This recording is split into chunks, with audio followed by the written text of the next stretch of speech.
Hello everyone and happy Sunday and happy New Year again. This is actually my first video of 2017, so yay. I wasn't actually going to be doing a video today.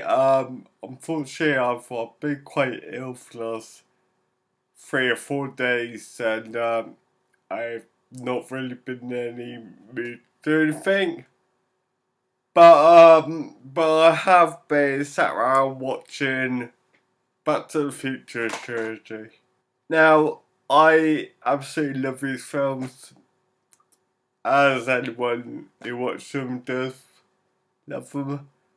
However, every time I watch them these days, I seem to find more and more things which kind of contradict themselves within the films.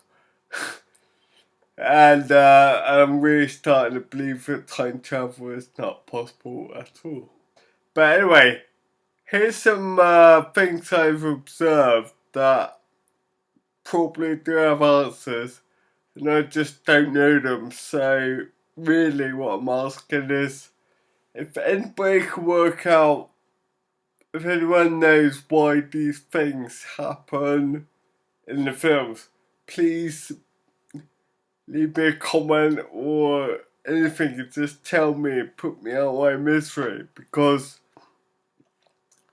I would like to go back to watching these and enjoying them rather than watching them and overthinking everything. Right, so other than the whole thing with the red guitar that Marty uses in the first Back to the Future film, which we all know is wrong, they went back to 1955, and the model of guitar the 335 was using, the Bixby unit wasn't actually associated with the guitar until a few years later. But we'll take that out of the equation and take Back to the Future 1. Now, basically, I can't find any contradictions in that film. Can't find any continuity errors or anything like that. If there are any that people notice, then again, do tell me. But in this list of things, Back to the Future 1 is perfect. Back to the Future 2, now this really fucking breaks my mind completely. On top of everything else, I do think that Back to the Future 2 is probably one of the best sequel films ever. And I think Back to the Future 2 might be my favourite. However, it's the one that makes me overthink things too much. One, when Biff steals the time machine, how does he know how it works? There's the whole explanation in Back to the Future 1, and in the beginning of Back to the Future 2, and he uses the Mr. Fusion to power the flux capacitor. But when Biff steals it, he doesn't refill it with rubbish. And how does he know how to fly it? How does he know that it's got to get out to 88 miles an hour? How does he know to put the right date in? How does he know where to put the right date in? How does he know how to get back? Don't understand it at all. Two, why when old Biff gives new Biff the book back in 1955, why does he not travel to the alternative 1985? It does happen. Like when Doc Brown explains it on the blackboard. Here's the timeline.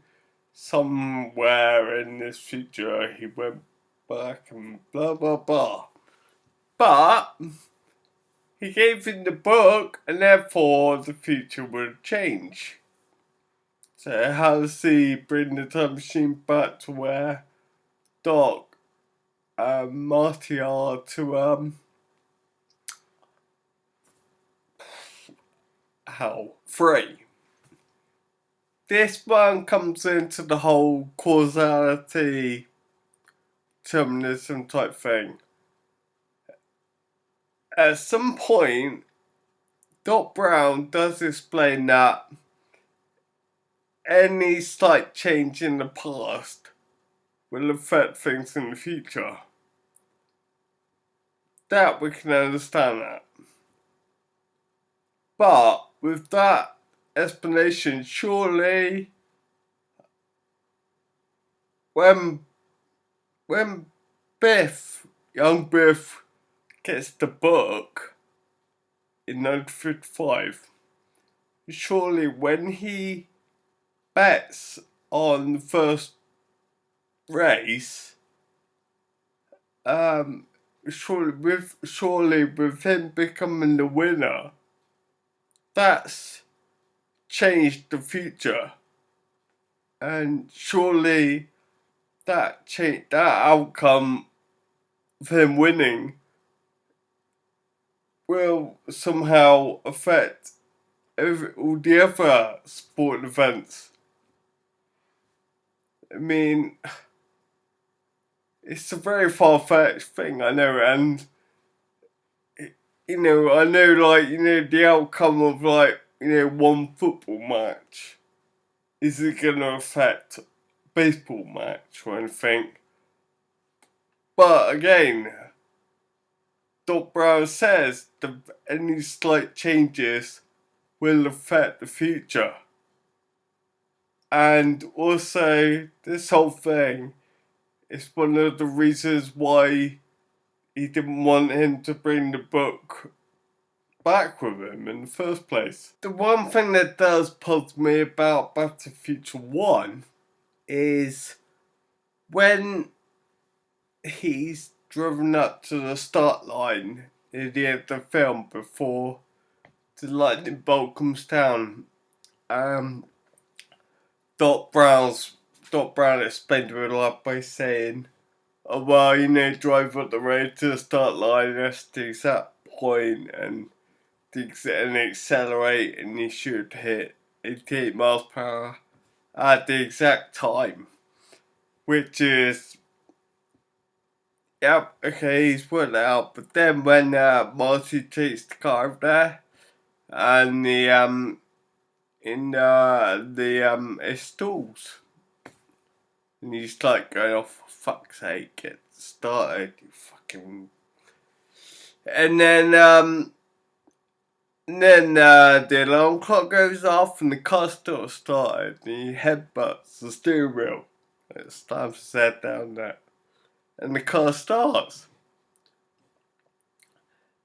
Fair enough, but surely that very slight delay, just 30-second delay in between the alarm going and the car going,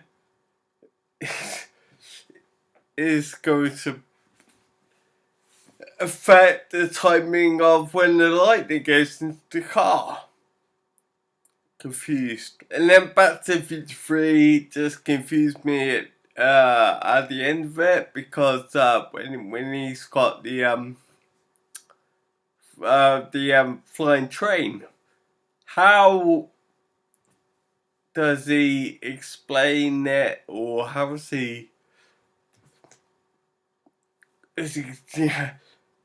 get a train which requires a train track to move? How does he get a train to somewhere where it's possible to have a hover conversion done? Marty says in Back to the Future 3 that, you had a hover conversion done sometime in the 22nd century, which sort of implies that he went to some kind of workshop.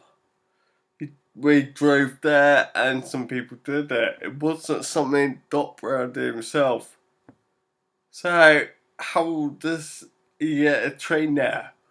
Or does he get all the people who goes, come on, let's not go to a workshop, let's go to the train tracks. Confused. Don't get me wrong, I love these three films. But I have way too much time in my hands. I can even ruin Star Wars for me. Oh god, I've got a few things about that one as well, so maybe I'll do that one day. Never know. Anyway, thank you for that. I'm just fucking around, you know. Those questions are just, yeah, they're fun. Look, you know, I'm taking the piss, you know. Anyway, I'm sorry it's not a porn video. I will do one in the next couple of days. In fact, I've got one coming out on Wednesday, which I've been working on for quite some time, which I'm really, yeah, well, I've got a very important video coming out on Wednesday that I would like everyone to watch. So, as you noticed, I've had a shave. It's New Year, the beard's gone. My hair is all messy, but it's starting to get long again, so that's pretty good. And, right, well, I need to go take some more painkillers. So, until then, I'll see you later. Cheers.